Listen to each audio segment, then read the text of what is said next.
Satoru is an ugly 37-year-old virgin loser who dies after being stabbed and reincarnates as a slime with cheat skills. However, before any of this, a 37-year-old ugly virgin single man named Satoru meets with his friend Tamura, who wants to show Satoru his girlfriend, Sawatari Miho. He apologizes for being late. Then they start making their way to a restaurant to eat. Suddenly, they hear a lady scream, and then a man with a dagger runs towards them. The people of the streets move out of his way. However, Tamura is busy trying to push his girlfriend Mio behind him when Satoru tries to have his main character moment and pushes them out of the way, and he gets stabbed. The man removes his knife from Satoru's gut and runs off. Satoru lies in a pool of his own blood, wondering why he feels hot. Suddenly, he starts feeling cold and hears a voice in his head and mistakes it for Tamura, who is busy calling the ambulance. He then uses final words to tell Tamura to delete his search history and remove the flash drive from his computer and to always take good care of Miho. Satoru can feel his life leaving his body. He regrets not clapping anyone and being single for all 37 years of his life. He can't believe that he's going to die a virgin. He promises himself to live his life differently in his next life. Satoru finds himself in a dark place. He can't see anything and cannot feel his legs. He wonders where his mouth is. Then he suddenly notices that he has dissolved a plant, questioning whether humans can do that. He remembers being stabbed, guessing he has died, and wonders about Miho and Tamura if they have deleted his search history and wiped his hard drive. Wait a minute!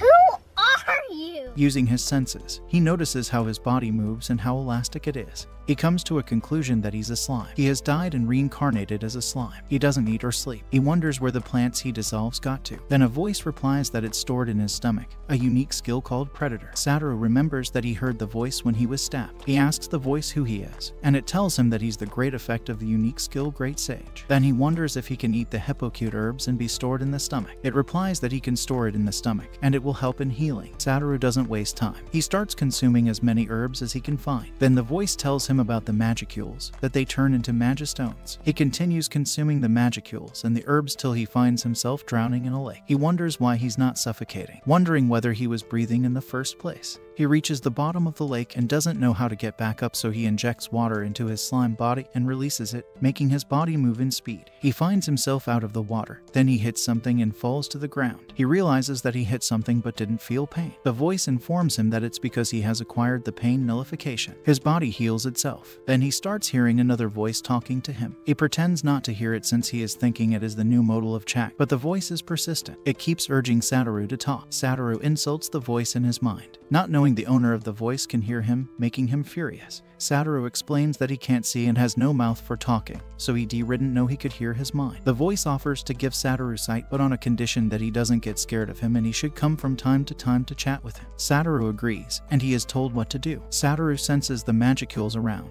Then he realizes he could see. He starts jumping around, happy that he can see. He looks at the magicules and the herbs. Then he goes near the water to see that he really is a slime. He turns to the voice and he shakes in fear as he notices the dragon in front of him. The dragon explains that it's been bored and had no company for the 30 years it's been trapped. Satoru tells him how he was 37 years old, ugly Discord mode, and haven't clapped anyone and died after he got stabbed. Then he found himself here. The dragon realizes that he has been reincarnated, which is odd since people from another world usually come to their world, but not due to reincarnation. Realizing that they might be people from Japan in that world, Satoru thinks he has to go and look for them, making the dragon pout because he's leaving already. Seeing that the dragon was pouting, he stays and asks about his story of being trapped. The dragon starts explaining that he made a mistake when he burned a village to ashes because one of them went to hunt him. But he's still lost, and the hero, which they call Summoner, successfully trapped him, and he's been trapped for 300 years. He introduces himself as the storm dragon Veldora. Satoru thinks of an idea and asks the dragon that they should be friends. The dragon looks down on the slime first, but when their slime was about to change its mind, he agreed to be his friend. After all, they are alone together. Then they shake on it. The slime still wonders if Tamura deleted his search history and destroyed the hard drive, and if he looked to see first. Tamura has done Satoru's wish, and he promises that if he ever has a child, he's going to name them Satoru. The slime feels bad that his friend has been sealed in the cave all alone for 300 years. He comes up with an idea to help him escape. The first idea was to consume the seal using Predator, but it failed. He didn't want to let his friend down and asks Veldora if he's okay with being in his stomach. Veldora gets confused, so he explains that he's going to have to consume him together with the seal. He will be kept in his stomach. Veldora trusts the slime with everything in him. Then he tells the slime that they have to give each other a name first that will indicate that they are a family, seeing as the slime doesn't have an identity. He tells slime to give him a cool name. The slime thought of giving him Anime Center but decided against it. He finds that other name of Anime Center and comes up with Tempest. He tells the dragons, and it makes very loud noises, scaring the life out of the slime, making him think he didn't like it but is surprised when the dragon tells him he does. Veldora names the slime Rimuru Tempest, meaning they will be called Veldora and Rimuru Tempest. Rimuru then uses his unique predator ability to enlarge himself and consume the seal together with the dragon. The disappearance of Veldora brought chaos to the outside world. In the kingdom of Bluemon, Minister Baron Vriard meets up with the Guildmaster Fuse, inquiring what they are doing about the disappearance of Veldora. He replies that they have done nothing. Baron gets furious and he informs him that the dragon's disappearance will galvanize the monsters, and the people of the kingdom are not living in peace. Fuse explains that he will get a search party in the forest. Meanwhile, it has been weeks since he consumed the dragon and he has been walking around the cave trying to find the exit, but he couldn't, so he acquired new skill, water movement, water blades. As he walks around, he encounters a black serpent. At first he was scared, but then he remembers that the dragon is far more scarier than a serpent. He jumps to a rock and uses his water blade, cutting the serpent's head, then consumes it, gaining some of its abilities. As he continues walking, he comes across different monsters, spiders, bats, and more. Using the organ the bat used for its ultrasonic waves could finally speak. Then he continues to look for the exit till he finds a door. As he was thinking of opening it using water blade, the door opens. 3 people walk in while Rimuru hides behind a rock. He was surprised he could hear them, considering he was really bad at English in his previous life. The voice explains why he could hear them. Then he notices one guy saying has activating stealth. Then they 2 guys and a girl were invisible. He could only see the footprints. He decides to become friends with him later. Then he walks out of the door. Rimuru is out of the cave and he hops around the forest, wondering when Veldora will appear again or if he has vanished for good. He comes across a group of goblins who have come to check out the stronger monster they were sensing. Rimuru wonders whether they were talking about him, as they say he's strong, and the goblins looked shaken. He's taken to the goblin village where he meets the elder goblin, who asks him for a favor to protect their village from the monsters that have been appearing unusually since the disappearance of their god Veldora. He explains that most of their warriors have been killed by the fire wolves, including his son, who sacrificed himself to get information on the wolf. When Rimuru asks what he's going to get in return, the elder replies that he's going to get their royalty. They suddenly hear the hawking of the wolf and the goblin starts panicking. Others thinking of running. Rimuru walks out of the shade and promises to help them fight the wolves, making the goblins bow to him. Rimuru stands in front of all the goblins, staring at them and under a lot of pressure. Looking at the way the goblins look, he thinks not many of them can fight. He just tells them to do their best, then asks to be taken where the wounded are. In the shade, he sees many wounded goblins laying on the ground with wounds so deep, making him wonder if the wolf was the one that inflicted the wounds, so he consumes the first goblin and spits him out immediately.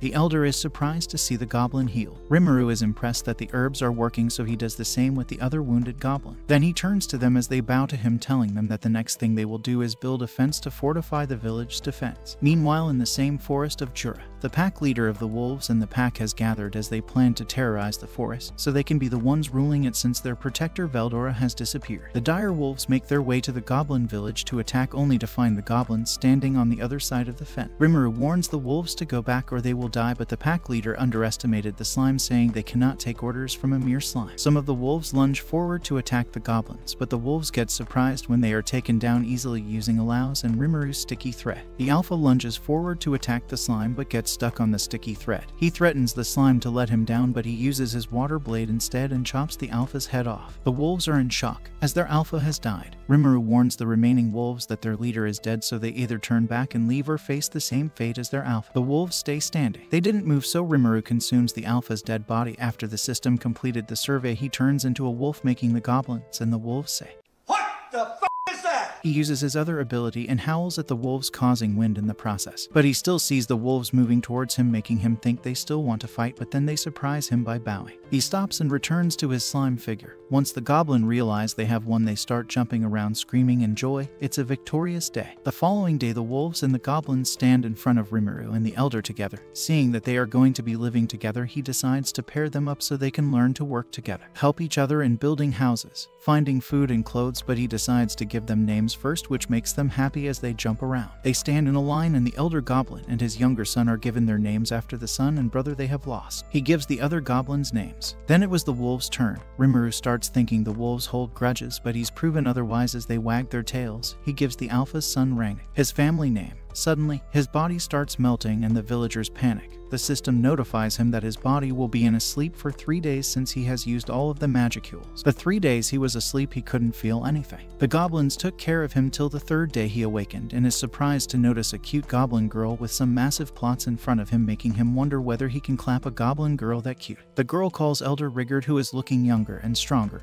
Rimuru wonders what has been happening for the past 3 days he has been asleep. Rigard replies that it's because of the names he gave them, saying becoming a monster with a name raises one's rank and as a monster, and it causes one to evolve. He meets an evolved Ranga who has a horn on his head, and the wagging of his tail caused the wind that blows away the houses. The goblins and the wolves gather celebrating Rimuru's awakened. Then he meets with Ranga and his pack since he was curious to know why the other wolves have evolved while he remembers giving only him a name. Later the villagers gather Rimuru, Rigard and Ranga to the front once they stop making noises. He makes Rigard the leader of the goblins. Then he tells the villagers that if they are going to stay together as one big family, he has to make rules. He gives them 3 rules: no attacking humans, no fighting amongst themselves, and no belittling each other's tribes. Rigard asks why they shouldn't attack humans. He replies that he likes them and humans walk around in ground, so if they attack them, they might end up regrouping to avenge their loved ones, so they cannot take down humans. Then he gives them work. While other goblins keep watch, the other gather food, build houses, and find clothes. It was going good, but the houses and the clothes part wasn't working because they built a house that fell down in second. He then noticed the clothes the females wore were showcasing all their plots. So he asks Rigard if he knows one who makes clothes. He mentioned the dwarves in Dworgen. So he puts Rigard in charge of the village while he takes Ranga, a few wolves and goblins to go to Dworgen. Rimuru and his friends are on their way to Dworgen. They reach a riverside and rest. He asks Gopta how it's like at the Dworgen city, and he explains that it's a peaceful place. The king forbids violence, but he got beaten up on the gate as he was trying to enter. Rimuru then notices Ranga drinking water. They continue their journey as Ranga remembers the conversation he had with Rimuru about wanting revenge for his father, to which he replies that he thinks about it, but now their loyalty belongs to him. The distance that takes the goblins a month. They arrive in 3 days with the help of the Tempest Wolves. As the others hide in the forest near the Dworgen gate, he chooses to go with Gopta so they don't bring a lot of attention to themselves. Even though the others worry for their safety, they still did. As they stand on the line waiting to enter, 2 men approaches them wanting to fight before they enter the gate. They start underestimating the slime. Rimuru turns to them and asks them to leave in peace, but they thought he was not him and he was bluffing. He reminds Gopta of the first rule of their village and he replies that never fight a human. Then Rimuru tells him to turn around so he doesn't see what he's about to do. The 2 men are surprised when they see the slime turn into a giant wolf. Then the 2 men and their acquaintance attack the wolf using magic and their weapons, but nothing happens to it. Rimuru then uses his menace ability. He howls at them, blowing them away. The system notifies him that 16 people ran off, the others fainted and others soiled themselves. The 2 are put in a cell. While Gopta is sleeping, the captain of security, Kaido, walks in and asks Rimuru what happened. He replies that he was just trying to scare them off. His story matches with the witnesses. Then a warrior runs to Kaido telling him how his comrades are hurt very bad. He asks the warrior to look for potions before they left. Rimuru shows them the potion and drum the locked him in, saying it's potion and it will work. Kaido carries the drum, saying he will go give it a try. Later Kaido and the injured comrades approach the cell, thanking him for what he has done. Then he opens the cell, prepares food for the slime, asking how he can thank him.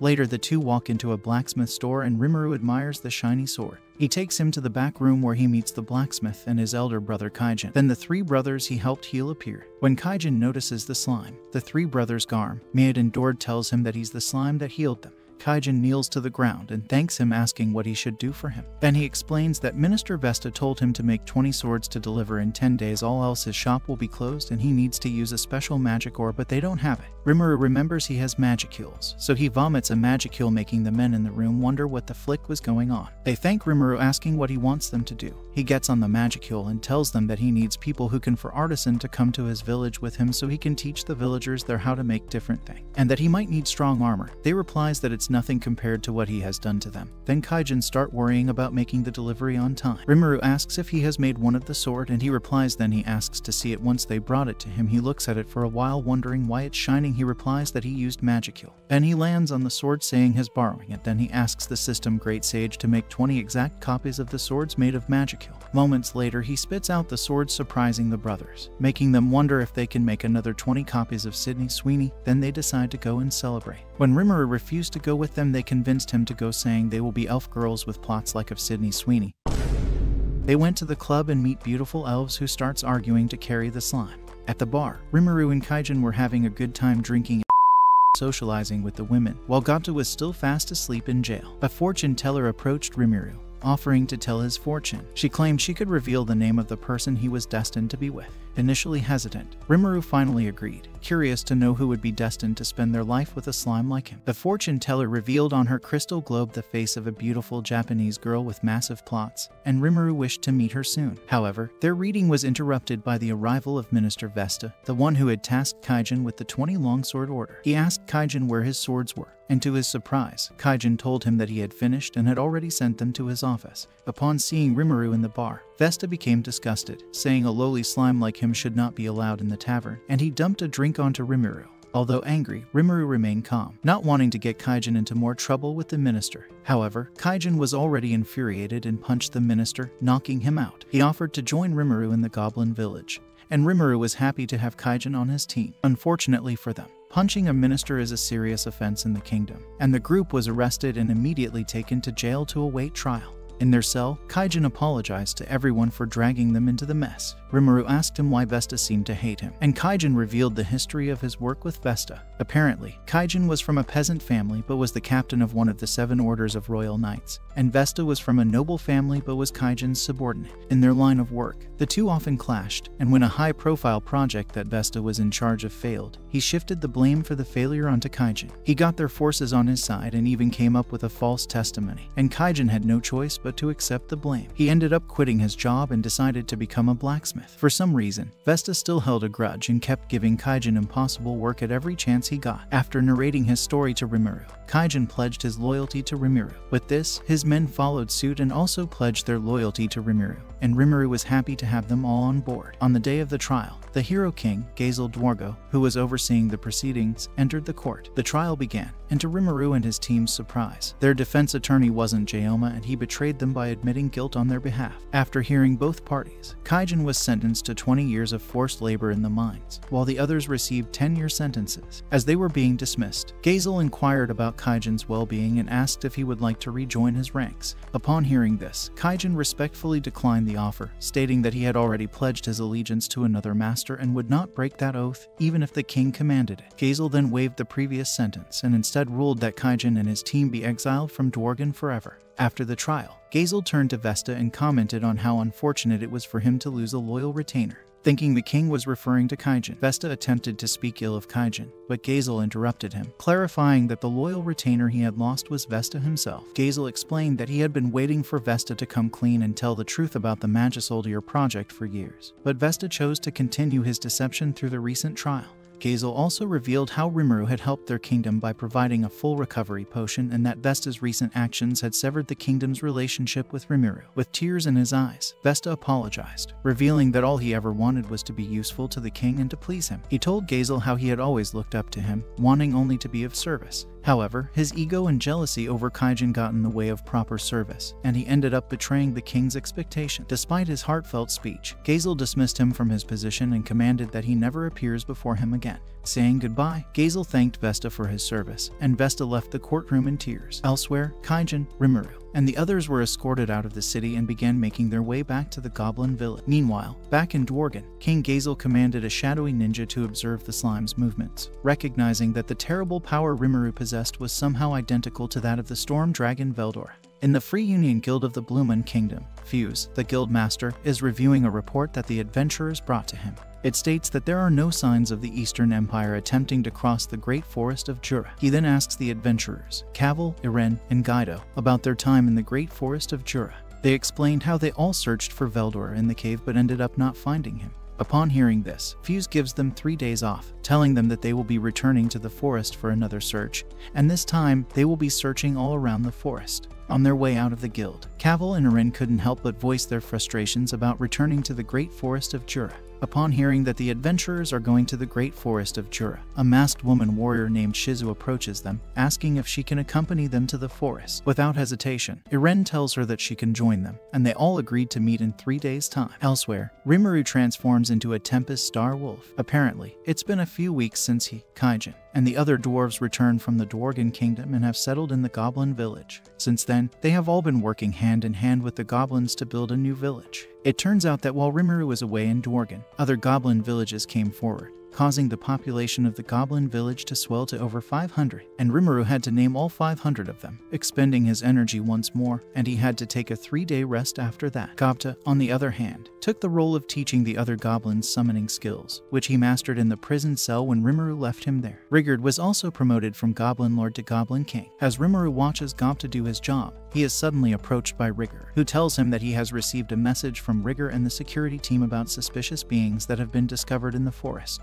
Rimuru asks if they're monsters, but to his surprise, Rigurd tells him that they are, in fact, humans, and he suspects they may be scouts from some nation hoping to expand its dominion. Meanwhile, inside the forest, the adventurers from the Bloomin Kingdom, in the company of Shizu, are being chased down by monstrously sized ants. Much to everyone's shock, Shizu turns on them at the last moment, and she summons a shroud of flame that surrounds her blade, making quick work of the attacking horde. However, just as she turns her back on the last one, it rears back for a final, desperate attack. As the ant is about to finish Shizu off, a black lightning bolt suddenly strikes it, and everyone wonders where it could have come from. It turns out it was from Rimuru, and everyone is surprised upon seeing a slime that could talk. Rimuru gives Shizu her mask that she dropped during the fight, and as she is about to put the mask back on, Rimuru recognizes her as the girl he was destined to have plot with and take his virginity. According to a crystal ball reading back in the Dwagon Kingdom, Rimuru takes them back to his goblin village and treats them to a feast. However, he is sure he has seen the adventurers before, and he is reminded by the great sage that he actually met them a few weeks ago in a cave. Rigurd introduces Rimuru to the humans as their master, and they are all surprised at how a small slime like him can be a master, forgetting that there is Master Shifu. They all also introduce themselves to Rimuru and tell him the reason they were in the forest. Rimuru couldn't help but think that Veldora's absence is having a greater effect than he realized, and people are coming out not only to check out the cave but also the surrounding area. He offers them a place to stay for the night and instructs the goblins to take very good care of them. Rimuru later approaches Shizu, asking her if she is from Japan, and Shizu confirms that she is indeed Japanese as well. Rimuru explains his story to her about how he got reincarnated as a slime. In return, Shizu reveals to him that she is a summoner, and Rimuru remembers hearing about something like that from Veldora. Shizu further explains how she was spirited away in the midst of a World War II firebombing that took the life of her mother. Upon realizing that the Japan Shizu remembers is the one torn apart by war, Rimuru uses thought communication to show her images of a bright and beautiful modern-day Japan from his memory. Shizu is blown away, seeing that her home country has recovered from the ravages of war, and Rimuru tells her about his plans to make this world a peaceful place where everyone can live in harmony. Suddenly, a mysterious pain racks Shizu's body, and before Rimuru can find out what is wrong with her, he is called away by Kaijin, wanting to have a word with him. As Rimuru walks away with Kaijin, Shizu recalls the moment when she was summoned by the demon lord named Leon, and when she arrived, she was so badly injured that Leon nearly discarded her. However, upon recognizing her affinity for fire, Leon gave her body to the fire demon known as Ifrit to claim her as his own. Shizu, now armed with the fire spirit Ifrit, stands in her new world facing her master, not knowing what to do. Just then, a monster known as Koenig appears, threatening Leon, saying he has come to make him take an L and take his title as the Demon Lord. However, Leon took this opportunity to test out Ifrit's powers and sent Shizu to attack Koenig. Shizu was hesitant, but when Leon used some kind of manipulation spell, Shizu made her way towards Koenig. Koenig attacked her with his magical feathers, but to his surprise, Shizu counterattacked with the fire spirit, setting him ablaze and defeating him. Leon was pleased. He asked her what her name was, and when she told him that her name was Shizue, Leon declared that from then on, her name would be Shizu. Later, as Shizu explored her new world, she came across a girl who had found a dog wandering in the forest. Upon seeing Shizu, the girl begged her not to tell anyone. Shizu agreed to keep it a secret and asked if she could help take care of the dog. The two girls bonded over the newly acquired pet and named it Pizu. However, animals are forbidden in the castle, but the girl insisted on taking Pizu there despite Shizu's warnings. There, Leon was furious and ordered Shizu to use her fire spirit. In her possessed state, Shizu burned the girl as well as Pizu to ashes. Soon after doing that, Shizu was filled with regret, not understanding what had come over her to do such a thing. Back in the present, Shizu wakes up from a terrible dream and finds herself sleeping next to Renee. As she sits and contemplates what to do next, she suddenly feels a painful aura. In the morning, Rimuru approaches her, asking how she is coping in their village, and tells her that she can stay there for as long as she wants. Shizu, however, declines the offer, telling Rimuru that she needs to leave as soon as possible as she doesn't want to cause them any trouble. She reveals to him that her goal is to find the man who summoned her. Rimuru asks her what she intends to do when she finds the man, but Shizu doesn't reveal anything. As Shizu and Aren join the other adventurers to leave the goblin village, Shizu suddenly experiences intense pain. Before they realize it, Shizu begins transforming into Ifrit, the fire spirit, right before their eyes. Rimuru intervenes, taking everyone to safety. And as they watch her transformation, one of the adventurers recognizes her as the legendary hero, the Conqueror of Flames, Shizue Izawa. Rimuru then instructs Rigurd and Rigger to lead the rest of the villagers to safety, leaving only himself, Ranga, and the 3 adventurers to confront the fire spirit. Ifrit summons 3 dragons. And upon seeing this, Rimuru orders the adventurers to flee, but they refuse, choosing to fight for Shizu's sake. Ifrit attacks them with his flames, but Rimuru counters with his water blade skills, only to find that his water abilities have no effect on Ifrit. The dragons charge, but Eren intervenes, attacking and eliminating one with her ice magic. Rimuru then absorbs Eren's magic so he can use it as well, successfully taking out 2 of the dragons in this manner. One of the dragons self-destructs, injuring the adventurers. At this point, Rimuru instructs Ranga to take the injured adventurers to safety, leaving only himself to battle the fire spirit. As Rimuru prepares to face Ifrit, Ifrit surprises him by transforming into several replicas of himself. Despite this, Rimuru attacks him with his newly acquired skills but ends up trapped in Ifrit's fire. As Rimuru braces for his demise, he realizes that the fire has no effect on him, and Sage informs him that he is immune to fire. Upon hearing this, he decides to use the information to his advantage and catches Ifrit with his steel thread, which is also immune to fire. Ifrit tries to fight back to no avail, and Rimuru finishes him off by using his predator skill to consume the fire spirit. Inside Rimuru's stomach, Ifrit attempts to escape only to encounter Veldora lurking within. Veldora informs Ifrit that there is no escape and challenges him to a fight. After Rimuru's battle with Ifrit, Shizu regained her normal form but was badly injured. She thanked Rimuru for saving her from what could have been another instance of harming someone she cares about with her own hands. She began telling Rimuru her story, starting from the day Ifrit possessed her to the day she killed her friend Perino. Following Perino's death, Shizu continued serving the demon lord Leon as his closest aide.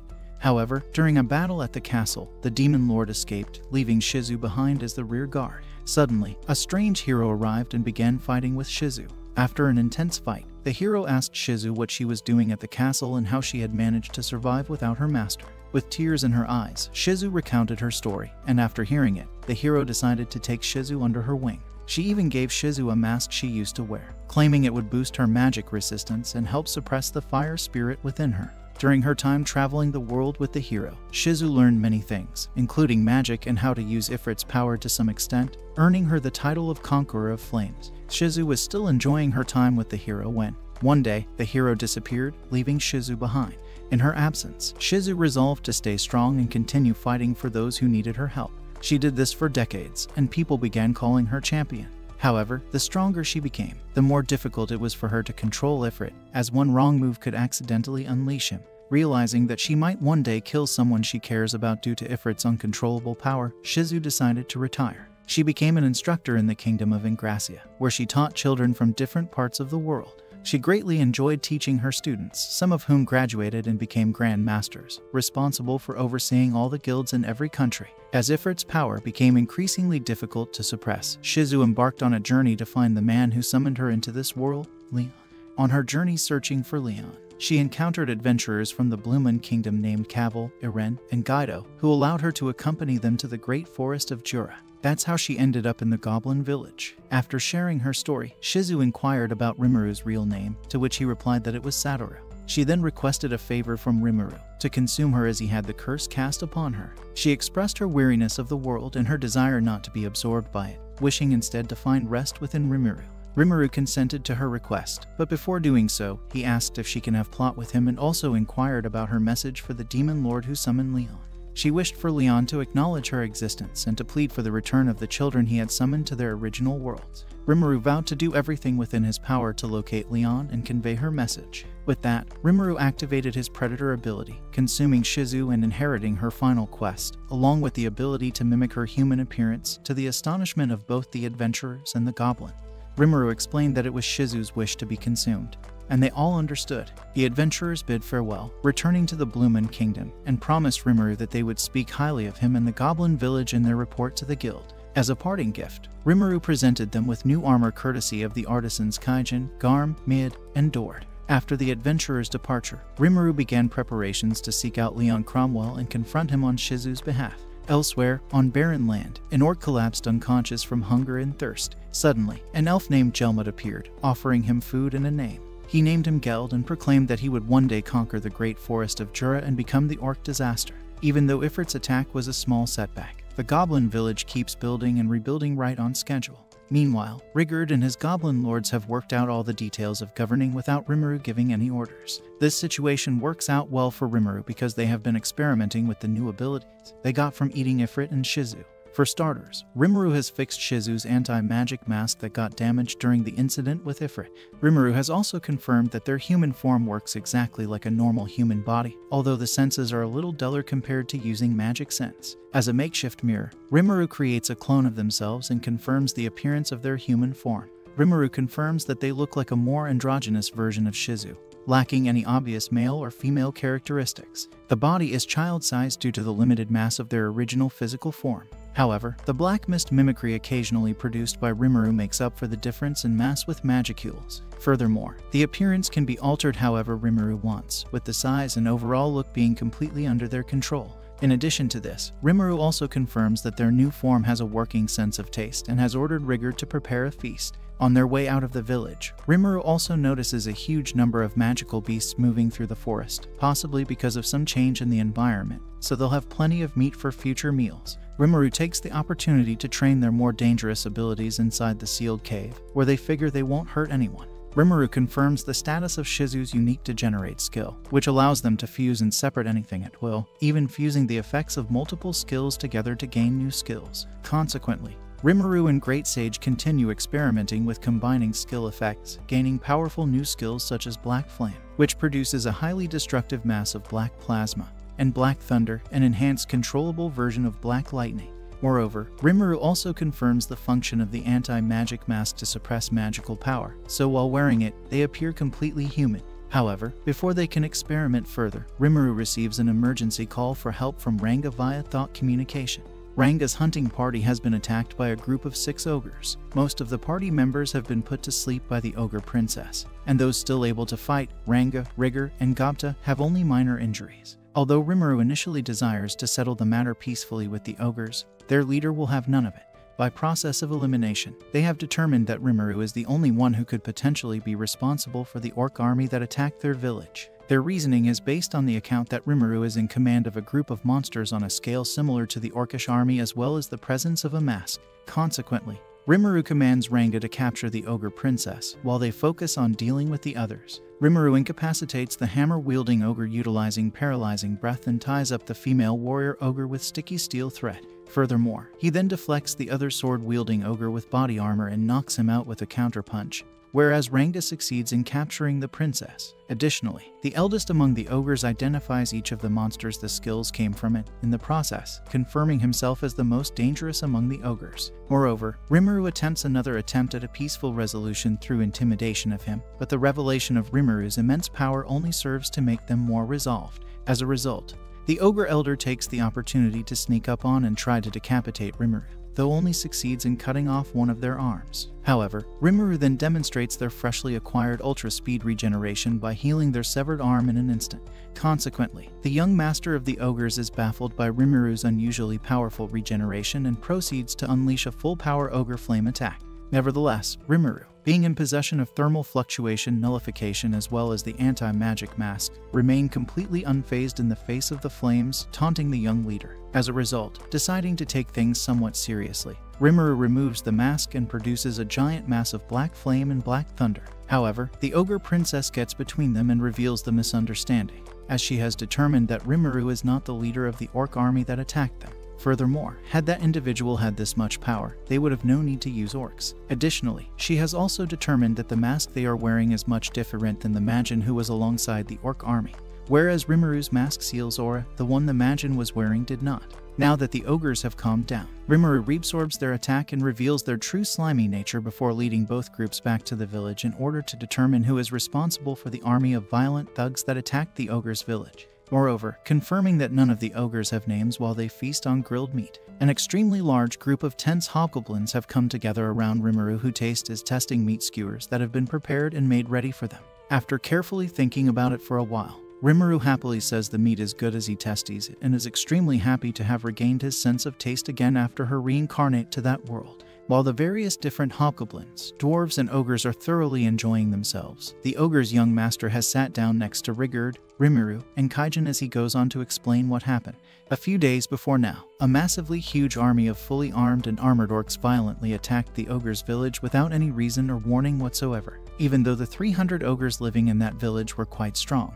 The extremely large number of the enemy soldiers attacking them overwhelmed them. Because of this, the ogres present are all that is left of their village. Additionally, one of the very last things that the young master saw before fleeing with as many people as he could was imagine wearing a mask standing over his father's burning body. Since Rimuru's mask looks very similar, they concluded that he was one of the Anbu Black Ops and that they must have been working together, which is why they misunderstood. Not only that, but the most sensible conclusion is that the orcs have been given new power by a demon lord, but the reason why, they could not figure out. Then Rimuru tells the ogre about her sister, who happens to know a lot about medicinal and calming herbs, prompting the goblins to take her right away. Furthermore, Rimuru also takes the opportunity to note that the ogres have settled into the village very nicely, which leads them to wonder what the ogres plan to do going forward. Of course, the young master's current goal is to find the leader of the orcs and kill him along with as many of his subordinates as possible. However, realizing that the young master does not have a plan at all, Rimuru instead suggests that they all become his subordinates with the mutual goal of fending off the army of orcs that are wandering around the forest destroying everything in their path. It is something that the ogres needed to think about and consider very carefully, so the young master went out by himself to ponder over it.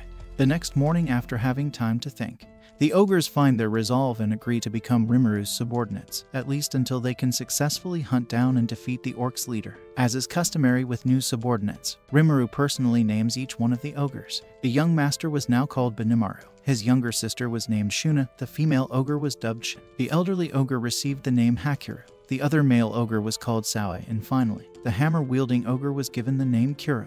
Once the naming process was completed and done, however, Rimuru passes out from lack of magic power yet again, only waking up days later to learn that the ogres have since evolved into Kijin and have been keeping themselves quite busy inside of the village during that time period. Hakiru has taken to bullying and pushing around groups of hobgoblins and calls it training them, while Kurobe has inserted himself into Kaijin's blacksmith team working alongside them. Meanwhile, Shuna and Shin have been taking turns looking after Rimuru's unconscious body while he was sleeping. The reason why simply naming 6 ogres took up so much of Rimuru's magic power is because naming stronger and more powerful individuals takes up vastly more magical energy than weak ones like goblins. After finally regaining consciousness, Benimaru and Rimuru begin discussing potential strategy and plans in dealing with their enemy, the orc army. After having sufficient time to properly think about it, Benimaru wonders if the orcs are somehow connected to a Majin known as Jelma, who once visited their village in the past offering to name the ogres while also claiming to be a lieutenant in the Demon Lord's army. Rimuru recognizes the name Jelmud as the one who also previously named Rigger and wonders if it's merely a coincidence or not.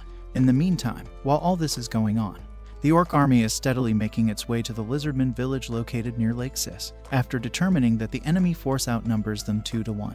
And that they've already crushed the stronger ogres with ease. The Lizardman chieftain concludes that the enemy army must be being led by a legendary monster known as an orc lord who is said to devour the fear and hesitation of his subordinates, making him a natural and formidable leader. Thus, the chieftain calls his son, Gabaru, and assigns him the crucial task of forming an alliance with the goblins in the interest of boosting their numbers and combined forces. Unfortunately, though, it has been a few days since Benimaru joined and became part of the goblins. The Kijin are working extremely hard in Rimuru's village. Shuna is showing the dwarves and goblins her special methods for weaving and making hell moth silk that Sir Kaijin has made ready for her. Rimuru, however, is counting on and expecting her to make clothes for everyone. However, Shin has inserted herself as Rimuru's personal bodyguard and secretary. However, Shin and Shuna seem to have a rivalry in who gets to protect Rimuru, but Shin wins out as Shuna is supposed to be busy weaving hellmoth silk instead. Shin takes Rimuru back home to have a meal that she herself has personally prepared. However, as she asks the rest if they can also eat and have the meal too, they reacted in a very strange way which surprised Rimuru due to their odd reaction.